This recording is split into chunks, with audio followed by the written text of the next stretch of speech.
I'm selling this house. Pack your things. The words split the dead air of the dining room. A silver fork scraped hard against bone-white china. The sound was too sharp, too metallic. It echoed in my skull exactly like a spent 5.56 brass casing hitting a concrete floor. My steak knife stopped moving, halfway through a piece of medium-rare ribeye that suddenly looked like torn muscle. I didn't gasp. I didn't drop my hands. My eyes instinctively bypassed the man who just spoke and scanned the blind spots in the room. First the dark mahogany doorway leading to the hall. Then the heavy velvet drapes masking the floor-to-ceiling windows. Clear, no immediate physical threat. Finally, my gaze locked on Daniel. He sat across the long polished table, a lazy, arrogant smirk plastered on his 58-year-old face. The heat of the Georgia summer was suffocating outside, pushing heavily against the glass. But Daniel was sweating for an entirely different reason. He radiated the sour, unmistakable reek of cheap bourbon and deep-seated panic.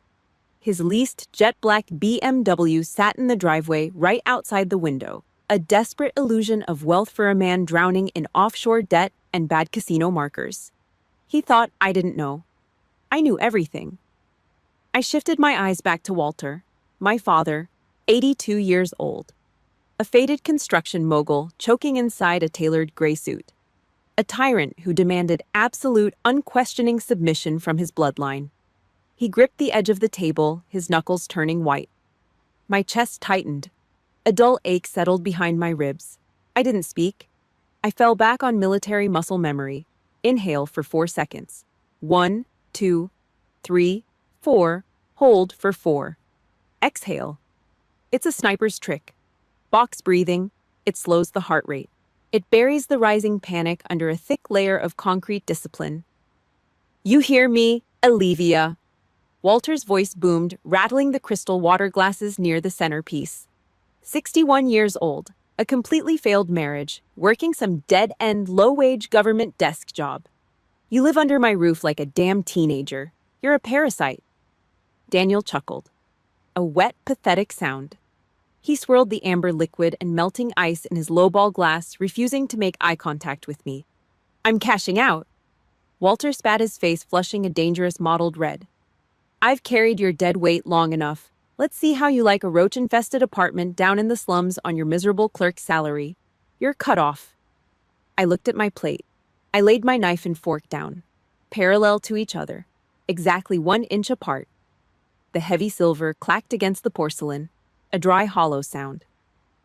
I picked up my linen napkin, dabbed the corner of my mouth, and stood up. I didn't slouch. My spine was straight, shoulders pulled back and locked into place. I didn't look at the floor.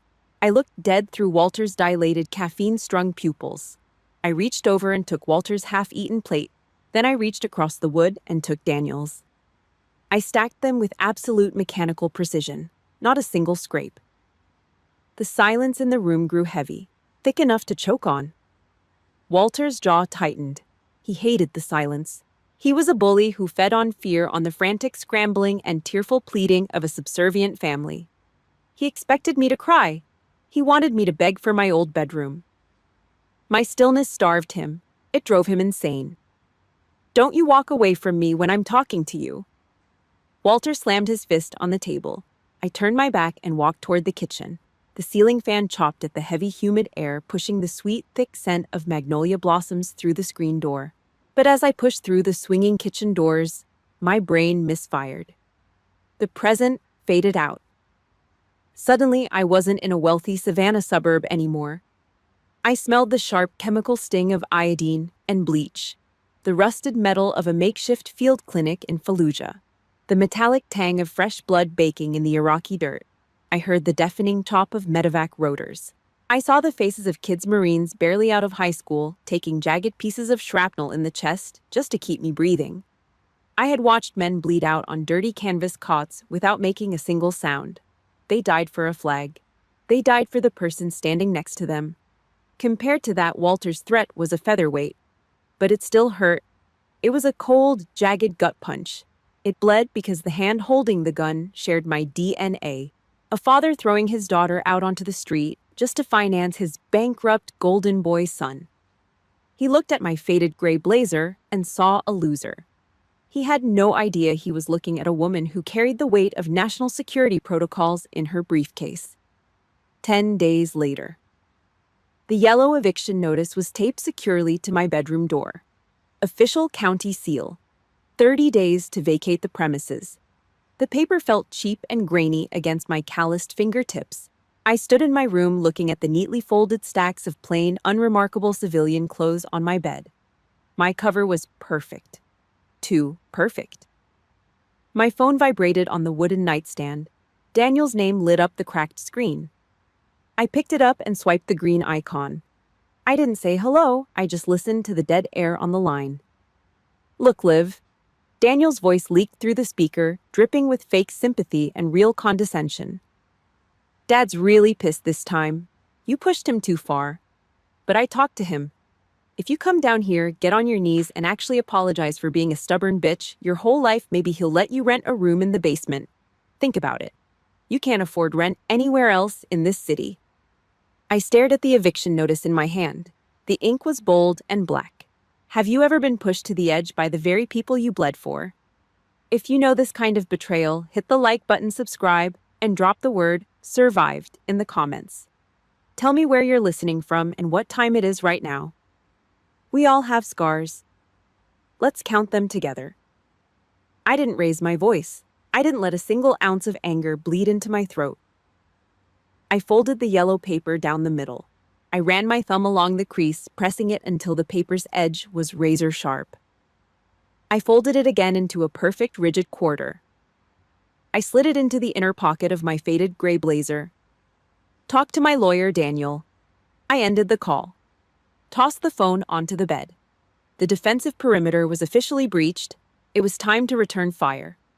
The barcode scanner at Register 4 emitted a sharp electronic chirp, a sound like a flatlining heart monitor. The Piggly Wiggly supermarket hummed with failing fluorescent lights and the dull drone of industrial refrigerators. Savannah's summer heat leaked through the automatic glass doors every time they slid open, bringing the heavy, suffocating stench of hot asphalt and exhaust fumes.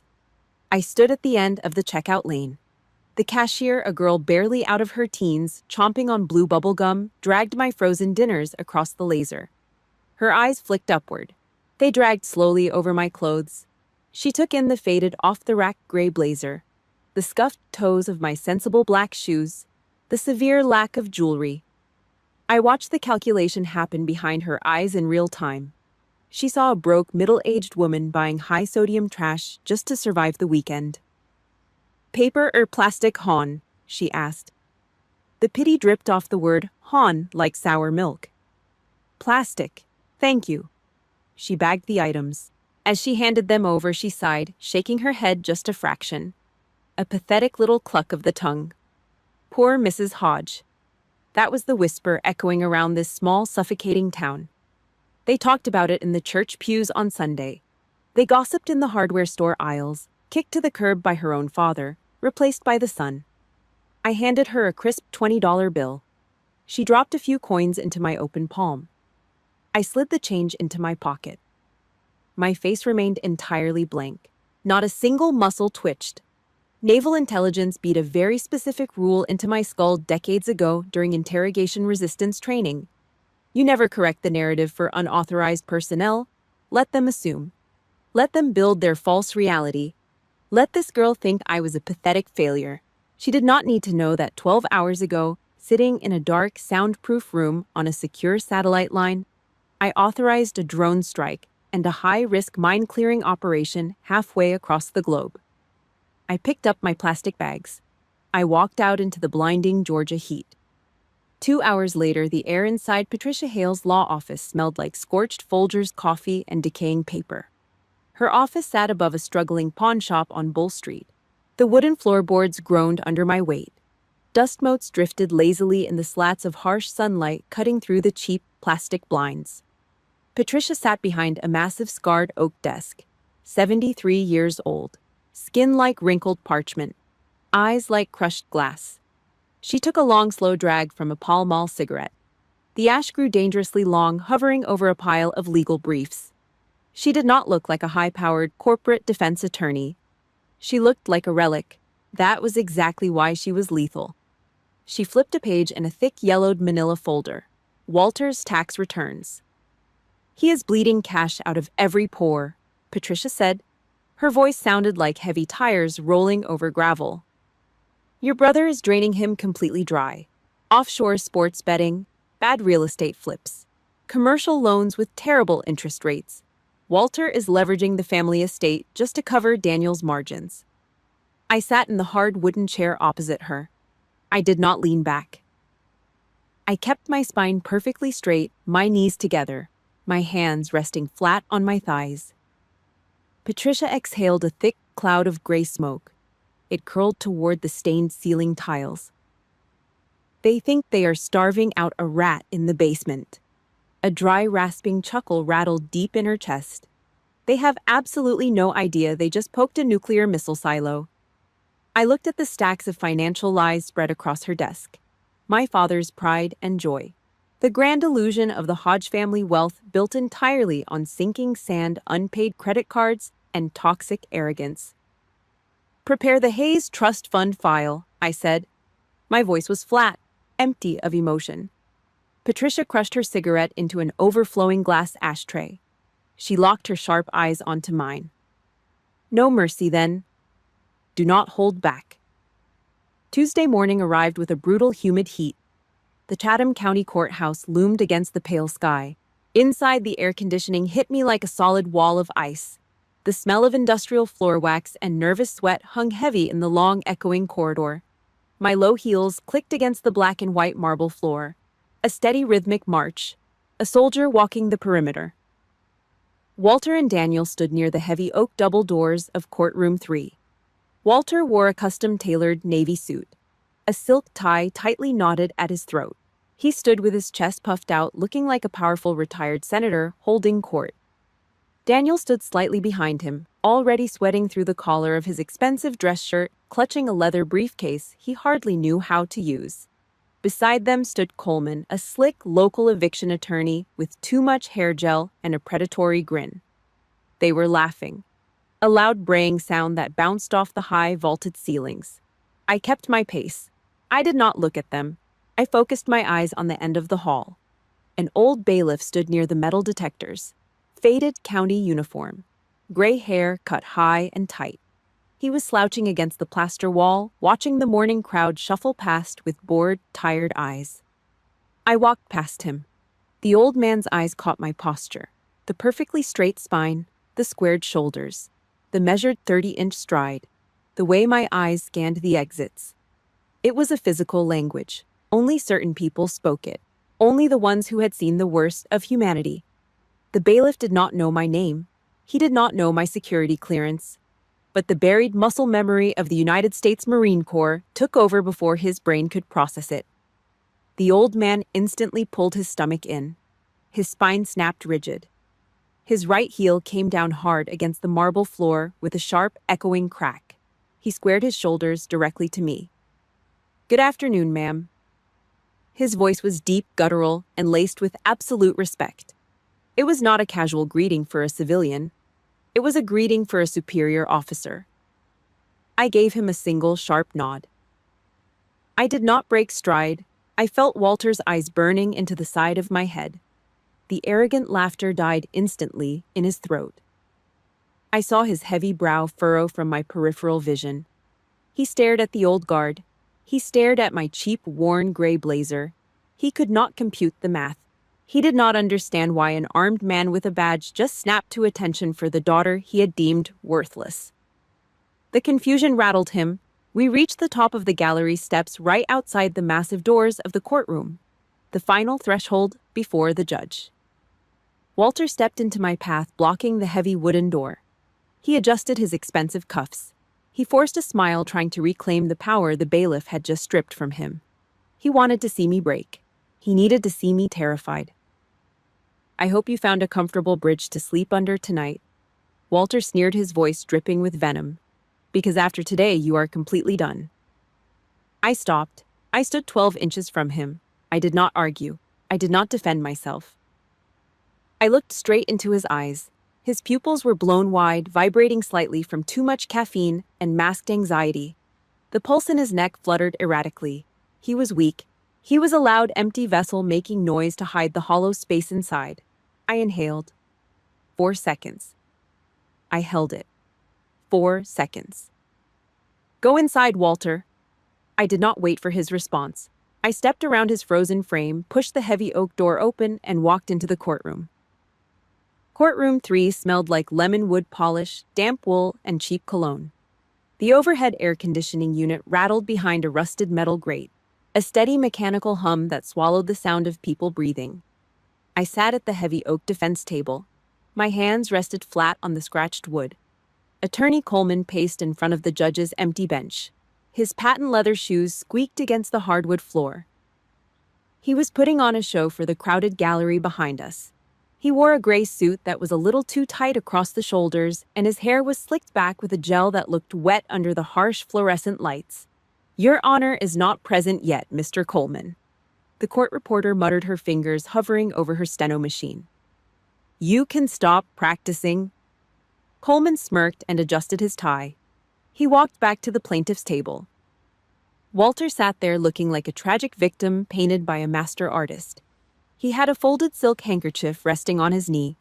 He kept his shoulders slightly slumped, playing the part of an exhausted, abused elder statesman. Daniel sat next to him, chewing aggressively on his thumbnail, his leg bouncing up and down under the table in a rapid, nervous rhythm. I did not look at them. I kept my eyes fixed on the empty leather chair behind the high wooden bench. The gallery was packed, mostly local bottom feeders hoping to buy foreclosed properties. But in the far back corner, partially hidden by the shadow of the heavy double doors, sat Frank Morrison. Frank was 71, a double amputee from the Ia Drang Valley. He sat in his battered wheelchair, wearing a faded olive drab jacket with a VA patch sewn onto the shoulder. He had dragged himself out of his house, navigated the broken city sidewalks, and wheeled himself into the back of this courtroom just to be here. I did not wave to him. I did not smile. But I saw his hands gripping the metal rims of his wheels. His knuckles were bone white. His jaw was clenched so hard the muscle ticked under his skin. He knew exactly what I had done for this country. He knew what it cost. And he was sitting there forced to swallow the bitter pill of watching a local slimeball lawyer treat me like garbage. The heavy wooden door behind the bench clicked open. "All rise," the old bailiff barked. His voice echoed off the high vaulted ceiling. The room scraped and shuffled as everyone got to their feet. Judge Arthur Whitmore walked in. He was a tall, broad-shouldered man in his late 60s. The black judicial robe draped over his frame, but it could not hide the rigid, unyielding posture of a man who had spent 3 decades in the United States military. His silver hair was cut close to the scalp.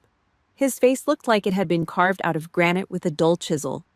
He climbed the short steps, stood behind his chair, and gave the room a single sweeping look. "Be seated." The crowd dropped back onto the hard wooden pews. Whitmore sat. He pulled a pair of reading glasses from his breast pocket and slid them onto his nose. He opened the thick manila folder on his desk. The room went dead silent. The only sound was the harsh rattle of the AC unit and the dry rustle of heavy paper turning. "Docket number 429er. Whitmore read, his voice a low, gravelly rumble. "Walter Hodge seeking an order of eviction against—" He stopped. His finger paused halfway down the page. The courtroom held its breath. Whitmore looked up from the file. He lowered his chin, peering over the top rim of his glasses. His eyes swept past Coleman. They bypassed Walter's tragic, downturned face. They ignored Daniel's bouncing leg. His gaze locked onto me. It was a split-second assessment. A predator recognizing another predator in a room full of livestock. He took in the cheap frayed gray blazer. He took in my posture, the perfectly aligned spine, the squared shoulders, the hands resting flat and still. He saw the cold, dead calm in my eyes. It was a look you could not fake. It was a look you only earned by watching people die. Whitmore's hard mouth twitched. A micromillimeter of a smirk. He knew. He didn't know my rank. He didn't know my clearance level. But he smelled the gunpowder and the discipline. He recognized his own kind. I did not smile back. I blinked once, slow and deliberate. Whitmore leaned back in his high leather chair. The springs groaned under his weight. He folded his hands over his stomach. Proceed, Mr. Coleman. Coleman practically leaped out of his chair. He grabbed a piece of paper and waved it in the air like a bloody flag. Thank you, Your Honor. This is a very simple, cut-and-dry case. My client, Mr. Walter Hodge, is the sole legal owner of the property located on Elm Street. The defendant, his daughter, is a 61-year-old woman who refuses to vacate the premises. She contributes nothing to the mortgage. She pays no rent. She is, for all intents and purposes, a financial parasite bleeding her elderly father dry. Walter dabbed his eyes with his silk handkerchief. Daniel stopped chewing his nail long enough to shoot me a smug, dirty look across the aisle. We are asking the court to grant an immediate order of eviction. Coleman pressed on, his voice climbing an octave. The defendant has a history of emotional instability and refuses to engage in basic rational crack. The wooden gavel hit the sounding block. A sharp, violent gunshot that instantly killed Coleman's momentum. Coleman froze. His mouth hung half open. Shut your mouth, counselor, Whitmore said. His voice did not rise in volume, but the temperature in the room plummeted. Coleman blinked, lowering his piece of paper. A bead of sweat broke out along his hairline. Your Honor, I was just outlining the facts of the... You're outlining garbage, Whitmore cut him off. He tossed the manila file onto the center of his desk. I am looking at the property deed you submitted. Yes, Your Honor. The deed clearly shows Walter Hodge as the primary. The deed shows an incomplete chain of title, Mr. Coleman. Coleman's face went slack. Excuse me. Walter leaned forward in his chair. The tragic victim act vanished. The silk handkerchief dropped into his lap. What is he talking about? Walter hissed at his lawyer. Daniel's legs stopped bouncing. Whitmore took off his reading glasses. He tossed them onto the desk. He leaned forward, resting his forearms on the heavy wood. He looked directly at Walter. The disgust in the judge's eyes was raw and unfiltered. This property has a secondary lien holder. Whitmore stated, his voice ringing through the dead silence of the courtroom. A blind trust that has been paying the property taxes on that estate for the last 12 years. You cannot evict a resident when you don't even own the dirt under the house. Coleman scrambled. He frantically dug through his leather briefcase, ripping papers out and tossing them onto the table. That's impossible. The title search came back clean. Who is the secondary holder? Whitmore picked up his gavel. The Hayes Trust Fund. Walter stopped breathing. His jaw went slack. The blood drained entirely out of his face, leaving behind a sick gray pallor. He stared at the judge, his mouth working silently, trying to form words that wouldn't come. Petition for eviction is denied pending a full financial review, Whitmore announced. Crack. The gavel hit the wood a second time.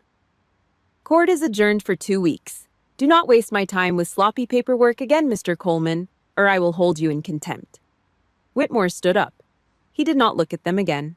But before he turned to walk through his private door, his eyes flicked to me one last time. A silent salute.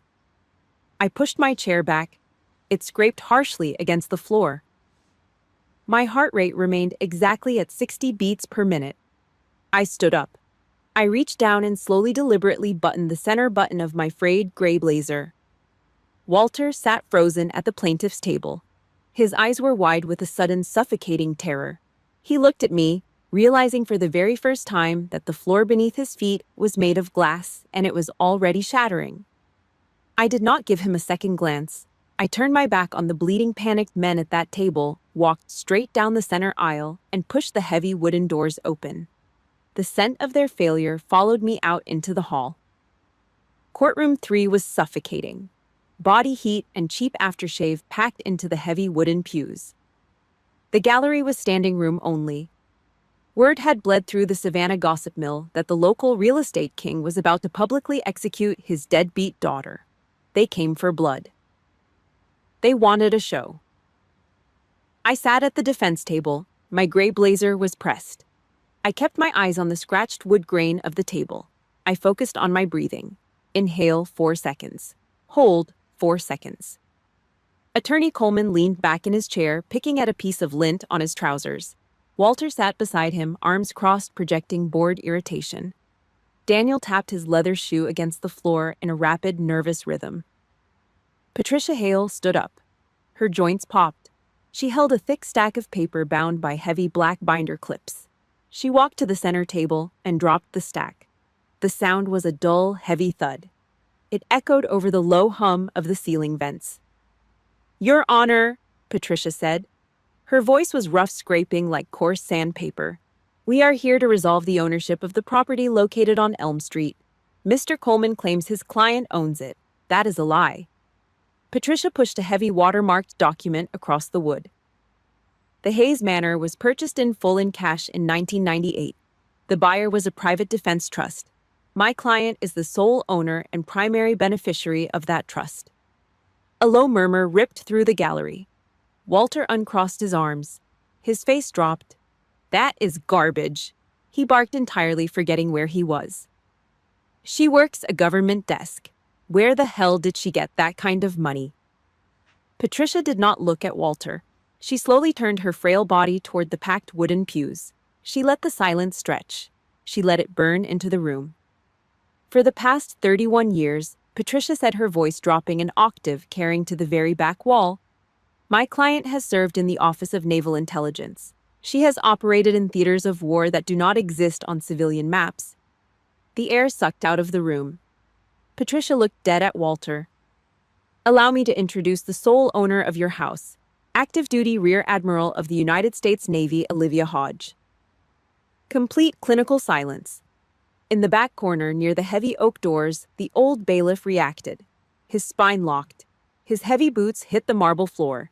He snapped to rigid attention, his hand locked to the seam of his trousers. He did not move. He did not breathe. Daniel staggered backward. His expensive leather shoes slipped on the polished floor. His hip slammed hard against the wooden railing separating the gallery from the floor. The color drained from his face, leaving him looking like a sick, terrified child. Walter froze. His jaw hung loose. His eyes darted from Patricia to the judge to me. He looked at the frayed cuffs of my gray blazer, the cheap shoes, the lack of jewelry. The brain behind his eyes short-circuited, entirely unable to process the math. He had spent his entire life hunting for power, and he never realized he was sharing a dinner table with it. Judge Whitmore picked up the heavy file. He broke the red wax seal. He read the first page, his face hardening into a solid block of stone. Due to classified military protocols.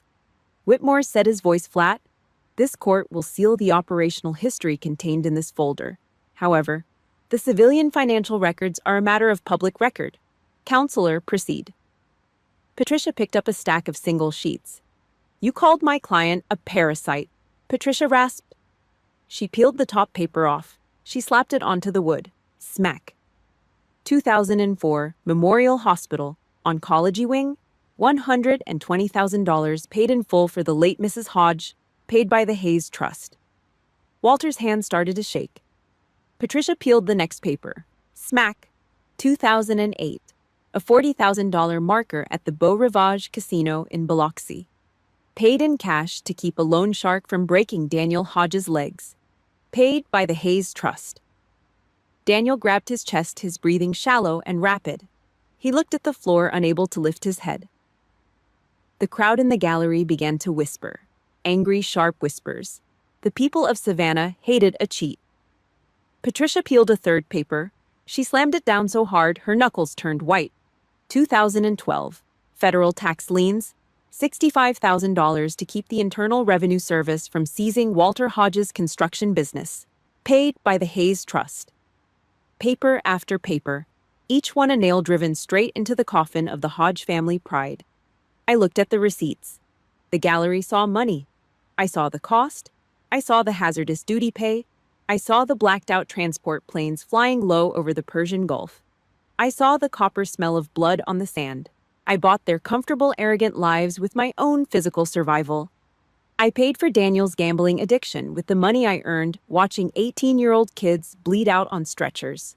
Walter could not stand. He gripped the edge of the plaintiff's table. His knuckles were raw and white. His expensive custom suit looked 3 sizes too big on his suddenly shrunken frame. The tyrant was dead. Only a hollow, terrified old man remained. The courtroom was so quiet you could hear the blood pumping in your own ears. Walter slowly turned his head. His eyes were bloodshot, swimming with a mixture of total humiliation and desperate confusion. His lips trembled. Why? Walter's voice broke. It was a weak, pathetic wheeze. You let me pay for your groceries. You let me treat you like... Why did you hide it from me? I did not shift in my chair. I did not raise my chin in victory. There was no victory here. Only the exhaustion of carrying a load I never should have picked up. I looked at the man who had spent 60 years making me feel completely worthless. My eyes traced the deep wrinkles around his mouth. Because, I said. My voice was quiet, but it cut through the room like a surgical blade. You are my father. Walter's grip failed. He collapsed heavily into his leather chair. The marble hallway outside courtroom 3 was chaos. Local reporters shoved recorders and cheap microphones over the wooden banister. The heavy double doors slammed shut behind me, cutting off the low, panicked hum of the gallery. Flashbulbs went off in rapid succession, blinding bursts of white light bouncing off the stone walls. Admiral Hodge, a reporter shouted, elbowing a bailiff. Is it true your father tried to evict you from a property you bought with military hazard pay? I did not break stride. I kept my eyes focused straight ahead. I pushed through the heavy glass doors leading out to the courthouse parking lot. The heat hit me instantly. A thick, wet blanket of Georgia summer air. Daniel was waiting by the front steps. His leased BMW was parked illegally in the loading zone. His tie was ripped loose. His expensive dress shirt was soaked with sweat under the armpits. He looked like a man who had just watched his entire fake reality burn to the ground. You set him up, Daniel hissed, stepping into my path. His voice was ragged. He pointed a shaking finger at my face. You let him walk into that courtroom looking like a fool. You made him look weak.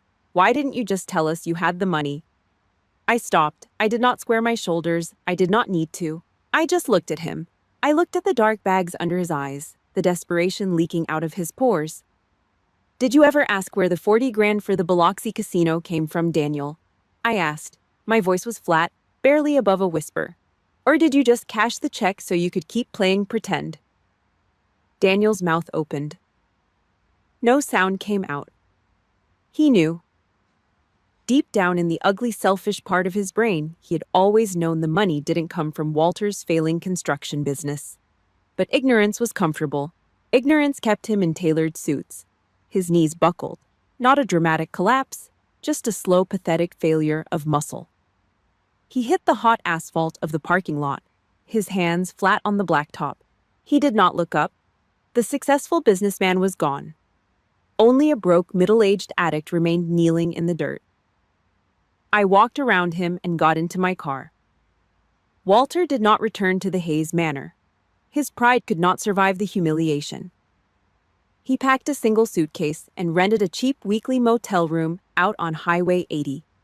A place that smelled like stale cigarette smoke, mildewed carpets, and pine sol. He was stripped of his audience, stripped of his power. He had spent 82 years feeding on the fear and respect of his family. Now he was entirely alone in a room with peeling wallpaper and a buzzing neon sign flashing through the thin curtains. The human body can only process so much toxic shame before the internal plumbing simply gives out. The stroke hit him 3 days later. Sometime around 2 in the morning. A massive clot in the left hemisphere of his brain. Memorial Hospital smelled like rubbing alcohol, bleach, and bad coffee. I stood in the doorway of the intensive care unit. The overhead fluorescent lights buzzed with a low, annoying hum. The heart monitor beeped in a steady synthetic rhythm. I walked into the room. I was not wearing my faded gray blazer. I was wearing my service dress blues, the heavy navy fabric. The gold stripes on the sleeves, the ribbons stacked on my chest. I wore it because I had just come from a briefing at the naval base. But standing in this sterile room, the uniform felt heavier than it ever had. Walter lay in the center of the bed. He looked tiny, shrunken. The massive, booming tyrant who had slammed his fist on my dining room table was gone. He was just a frail 82-year-old man drowning in white hospital sheets. A clear plastic oxygen tube looped under his nose. A maze of IV lines fed into his bruised, paper-thin arms. His eyes were closed. His chest rose and fell in shallow, jagged jerks. I stood at the foot of the bed. I didn't say anything. I just watched the monitor trace the electrical signals of his failing heart. Walter stirred. His eyelids fluttered. They opened slowly, fighting against the heavy sedation. His cloudy, bloodshot eyes drifted around the sterile room before locking onto me. He stared at the gold stripes on my sleeves. He stared at the rigid posture, the uniform of a United States admiral. The right side of his face sagged, paralyzed by the stroke, but the left side broke. A single tear escaped his eye, cutting a slow path through the deep wrinkles on his cheek. It wasn't a tear of physical pain. It was the crushing weight of absolute regret. He tried to lift his right hand. It barely twitched. He lifted his left hand instead, his liver-spotted fingers trembling violently as he reached across the starched white blanket. He reached for my sleeve. I stepped closer to the side of the bed. I did not pull away. His cold, bony fingers brushed against the heavy wool of my uniform. He gripped it weakly. His breathing turned ragged. He swallowed hard, struggling against the dry tube in his nose. "I'm sorry." His voice was a broken rasp, a dry leaf scraping across concrete. "I punished you." Walter wheezed, his eyes welling up with more tears. "I punished you because you became everything I couldn't." I stared down at him. The military discipline, the box breathing, the years of suppressing trauma in active war zones. None of it worked in this room. The armor cracked. The little girl who just wanted her father to look at her without disappointment bled right through the navy blue fabric. Walter closed his eyes. He swallowed the thick knot in his throat. "I am proud of you." My lower lip trembled. I clamped my teeth down to stop it. I reached out and covered his cold, trembling hand with mine. Winter in Savannah is a damp, bone-chilling cold that creeps right off the marsh water. It ignores your coat and settles deep into the joints. Daniel didn't have the heated leather seats of his leased BMW anymore. That got repossessed in late September. He drove a rusted 2006 Ford pickup with a cracked windshield and a heater that blew cold air. Every morning at 4:30, he drove down to the port of Savannah. The air down there always smelled like diesel fuel, salt, and dead fish. He wore a heavy canvas jacket and steel-toed boots. He hauled freight on the loading docks, 12-hour shifts of raw, brutal labor. He listened to the deafening crash of steel shipping containers slamming onto the concrete. His muscles tore and rebuilt themselves. He lost 20 pounds of liquor weight. His soft, manicured hands blistered, popped, and eventually turned into thick yellow calluses. 2 nights a week, he sat in the damp cinder block basement of a Methodist church. He drank terrible powdered coffee in a circle of broken men, looking at his boots, admitting out loud that he was a gambling addict. He lost his fake empire. But for the first time in 30 years, Daniel slept through the night without waking up in a cold sweat. He earned his sleep. Walter moved back into the Hayes Manor, not the massive master suite upstairs. He couldn't manage the grand staircase anymore. The stroke left his left leg dragging heavily behind him, his shoe constantly scuffing the hardwood floors. His left arm remained curled tight against his ribcage. I put him in the converted ground floor study. The shouting stopped. The booming, arrogant voice of the construction tyrant died in that hospital bed. Now he sat in a vinyl chair by the window. Quiet, just listening. Sometimes Frank Morrison would wheel his chair over and talk about the suffocating humidity in the Ia Drang Valley, or the metallic smell of blood on a slick jungle floor. Walter just nodded. He didn't interrupt. He didn't brag about his old building contracts. He just absorbed the heavy silence of men who had actually bled for something real. I didn't sell the house. I tore down the invisible walls instead. I signed the legal paperwork in early October. Hayes Manor officially became the Hayes Veterans Retreat, a halfway point for discharged soldiers navigating the dark maze of PTSD and young widows trying to figure out how to pay the electric bill alone. The massive property smelled different now. The stale scent of expensive cigars and catered food was permanently gone, replaced by the sharp, clean smell of freshly cut pine boards, wood glue, and sawdust. The cold air rang with the rhythmic, heavy thwack of a framing hammer hitting galvanized nails. Walter refused to sit idle. He dragged his bad leg out to the wraparound porch every single afternoon. He held a block of heavy grit sandpaper in his good right hand. He spent hours scraping the decades of thick, baked-on rust off the wrought iron railings. The iron dust coated his fingers. His knuckles cracked and bled. The freezing wind made his eyes water constantly. But he didn't stop. He didn't ask for pity or a glass of water. He was grinding away his guilt through raw physical labor. He was finally putting his stubborn pride in the exact right place, serving the people who had fallen apart so he could earn his right to live in peace. Veterans Day arrived with a pale golden sun hanging low in the sky. We gathered in the backyard under the massive branches of the old oak tree, draped in thick, gray Spanish moss. About 30 people stood on the dead grass, men leaning on aluminum crutches, women holding framed photographs of flag-draped caskets. Walter stood up from his folding chair. He leaned heavily on a four-pronged aluminum cane. His breath plumed white in the cold air.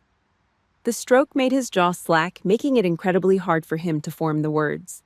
But he refused to sit down. He looked at the quiet crowd, then he looked directly at me. "My daughter," Walter rasped. His voice shook violently, but the volume held steady. "My daughter spent her entire life protecting people who did not deserve it. People who treated her like dirt. Me included." He swallowed hard. His knuckles turned pure white on the foam handle of his cane. "She is the strongest person I have ever known. And I wasted my entire life being too stupid and too proud to admit it. I am a small, foolish man. She is a giant." He dropped his chin to his chest. A single tear broke loose and hit the dry winter grass. I didn't let him stand there alone. I walked across the lawn. I wrapped my arms around his frail, shaking shoulders. The heavy wool of my sweater pressed against his worn flannel shirt. He leaned his head against my shoulder and let out a long, ragged breath. He surrendered. The applause started slowly. Then it swelled. A loud echoing sound rolling across the marsh, drowning out the ghosts of our past. Late afternoon. The sky bruised into deep shades of purple and burnt orange. I stood alone on the back porch. I held a thick ceramic mug of black coffee.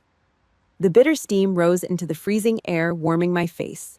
My eyes automatically swept the tree line, left to right, checking the deep shadows, scanning the blind spots. It was a habit etched permanently into my DNA. But the hard, suffocating knot in my chest was finally gone. I wasn't looking for a hidden threat anymore. I was just watching the dry leaves fall. I took a slow sip of the scalding coffee. It burned the back of my throat. It felt good. You see, the world tells you that a soldier's greatest victory is crushing the enemy into dust, wiping them off the map, proving your absolute dominance until there is nothing left but scorched earth and silence. That is a lie. When you have walked through the fire, you learn the real truth. The greatest victory a soldier can ever achieve isn't destroying the people who hurt you. It is having the absolute power to annihilate them and choosing to forgive their weakness instead. It is carrying the heavy load so the broken ones can finally rest. The savannah wind rushed through the oak branches, cold and clean. Everything was finally quiet. If this story moved you, please hit the like button, leave a comment, and subscribe to the channel. Thank you so much for listening to my journey. I will see you next time.